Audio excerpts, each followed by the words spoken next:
Hey, what's up? What's going on, YouTubers? The hardest part about being a truck driver? Being a truck driver in itself. That's it. Catch you later. Hello. This is Hudson Boy 100. Get her done.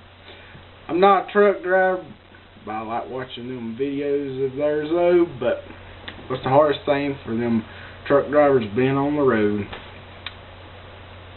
Missing their family, because you know they drive every day, you know, delivering food, what else? Clothes, electronic stuff, all the stuff that we need. They deliver it every day. I'll just say thank y'all for doing a great job out there. Hey Zoe Toots, wanted to know one of the things I hated about driving over the road. Well, for me especially in the beginning, it was the weather. I'm from New Jersey. We don't have tornadoes here. We don't have earthquakes. We don't have the scary weather conditions that some of the other states have. And for me, I hated that part. And at the time, I was going through a really bad divorce. And everything I knew and loved was back in New Jersey while I was living in a truck. My dad was in a nursing home. I missed him terribly. He didn't understand what was going on in my life. All he knew was I wasn't there 3 times a week, like usual. I missed my 2 cats, I missed my 2 cockatiels, and I missed my dog, Dixie, my Yorkie, that I ended up losing in a divorce battle. My dog. Oh well, I went through hell. I did get to see a lot of beautiful things. We live in a beautiful country. But yeah, it was hard being away from those things that you love, people you love. And scary weather. Ooh. Thanks for letting me share. Or Zoe Toots' video, actually. I'm in Zoe Toots' video. Hot dang! I'm crazy. Woo! Crazy, that's more 100. What don't you like about truck driving? Say right now, there's really not a lot I don't like about truck driving. I'm real happy with the job I got now. Been doing it for about 10 years. Been driving for a little over 30 years.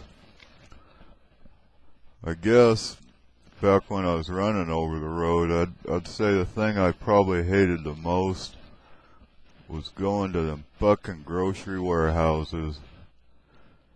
Them people treated you like shit, man. They didn't care for you at all, one way or another. Treated you like a second-class citizen. They, if you were late 15 minutes, they'd tell you to come back tomorrow. And then you'd have to unload your own freight or hire a lumper, you know, to stack their freight for them. And it was just pretty much ungodly hours. You know, you'd bust your ass all night driving to get there just to have them treat you like crap. That's probably a lot of the reasons why I quit going on the road. I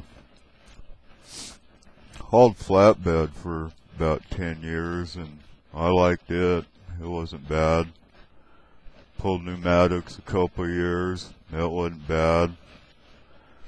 But then I got into reefer and that was probably the worst job in trucking I ever had. And been moving heavy equipment for about the last 10 years. And I really enjoy that. It's probably the funnest job I've ever had. But I'd say that'd probably be my biggest beef would be them grocery warehouses.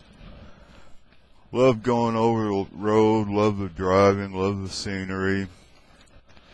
Hated putting up with all the bullshit at you know, scale houses and stuff like that. And, just generally the way, you know, you got treated at some of them places was probably the hardest thing. But I'd say other than that, I love trucking, man. Been doing it over half my life, and probably do it till I die. So I guess that's all I gotta say. Good luck, and I'm out. Bye. Hey everybody, this is If Only People Knew. I'm doing a response video for Zoe. Why is it so hard on truck drivers? Well, in my case, I'm a little different. I'm a mother, I'm a wife, and I'm a caretaker. And when I'm on the road, I'm a team driver. I have a little bit of difference from all the other truckers who are away from home. That they say it sucks, or they miss their friends, or they, you know, but I've got a lot of issues when I'm out, and I wouldn't suggest it if you're a married woman with, you know, with a family. It makes it very difficult. I have so much that I wanted to say so quickly, I had to write it down.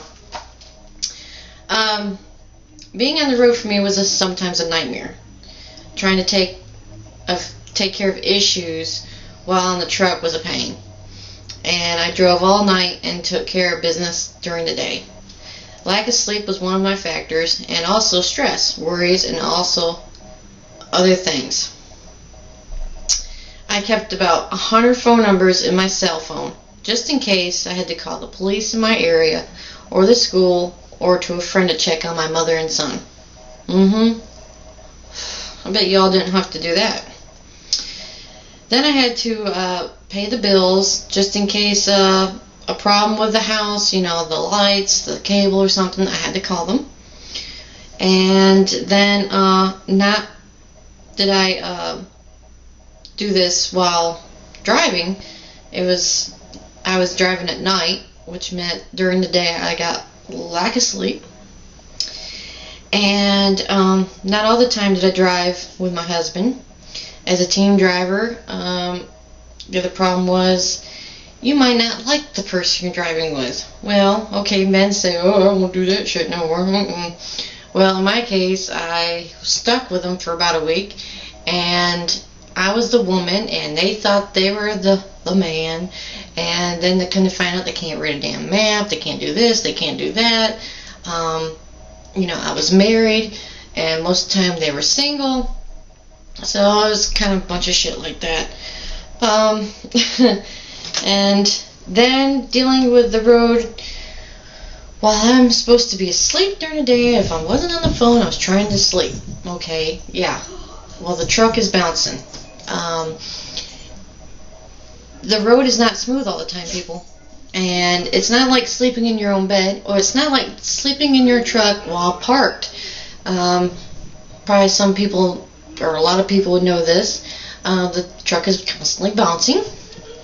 And finally they got Arkansas fixed, and Oklahoma still got its problems, and New Mexico is getting to be really fucked up. So I could tell what state we were in. Also, if it wasn't that, it was the fucking heat. The heat is a terrible problem during the summertime in the back. If the windows were half-assed decent, you know, you might have some decent covering for darkness, or you didn't. So I had to carry blindfolds, and I was wearing blindfolds, and at least that helped. But then just the miserable of being hot back there, especially if you were in an international, or the air conditioner was broken, especially in the back. But in the front, you know, you got the person in the front going, oh, I'm having a great time, you know. So I wound up having to wear some stuff, you know, nightgown or, you know, pajamas, and have to open the curtains just so that the air in the front would hit me in the back so I could get some air. I mean, it was a nightmare. If you don't know what I'm talking about, I wouldn't wish that on you. that was a lot of some of the issues that I had to deal with. And I hope that sharing my story will help y'all understand that driving truck as a woman who's married with children, who has to take care of her mom and this other crap, it's hard. It really is. It's good money, but it's hard. And that's why, you know, I chose companies that would get me home every week. I had to be here. So I hope sharing my story will kind of insight on everybody of married while trucking and married as a mother who's doing everything on the truck, who's supposed to be sleeping and driving all night long. But take care. Bye-bye. Thanks for watching. Take care, be safe, and always remember to get her done. Bye-bye.